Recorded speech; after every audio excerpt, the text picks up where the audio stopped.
Hi friends, it's Fluffy Toad. Today I'm going to quickly go over what Valby's skills do. Let's first go over her passive ability. Water intake decreases the amount of MP that you consume when you stand within one of the puddles that you have created. It reduces your MP cost by 30%. This is really important because Valby's abilities are super expensive. There's another passive ability that you have as Valby called Laundry. This decreases the amount of electric and non-attribute resistance a mob has, so be sure you have this up at all times, especially if you have a bunny in your group. Bubble Bullet is one of your first abilities that you'll get while playing Valby. When you use it, it'll bounce around the room and leave small puddles. You can stand in these puddles to get the water intake buff.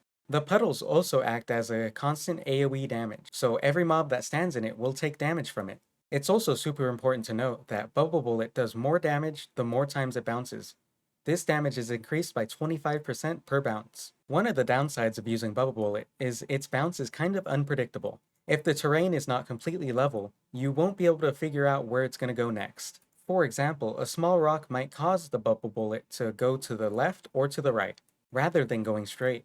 Your next skill is Plop Plop. This leaves a big puddle on the ground wherever you emerge from. This also knocks down any enemies that you happen to be nearby, which prevents them from attacking you. One thing that's important to note about Plop Plop is that its initial damage is going to be the same as its dot damage. It also costs significantly more than Bubble Bullet, which means that it's not really useful for single target fights. However, in AoE, it is super strong. For every enemy you hit, you receive CDR, which is cooldown reduction. This means you can effectively spam Plop Plop when you have a large group of enemies, keeping them permanently stunned. Also, you can have multiple overlapping Plop Plops so that you can keep stacking the AoE damage. The next skill is Cleanup, which is kind of your movement skill.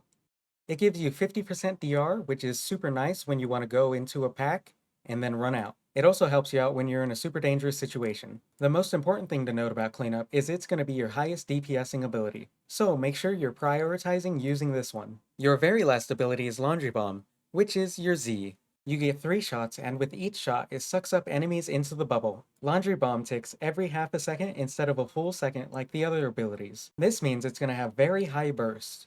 When you're using Laundry Bomb, make sure that you wait for one of the bubbles to pop before you use your next one.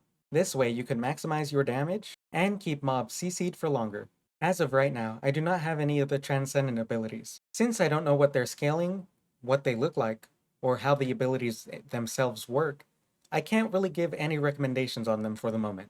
Although in the future, I do plan on making another video to address this. I also plan on updating the spreadsheet to include these in the future, so you could just checkmark which ones you have and quickly be able to tell how much your abilities will be doing. Alright, thanks for watching the video. I hope you have a good day.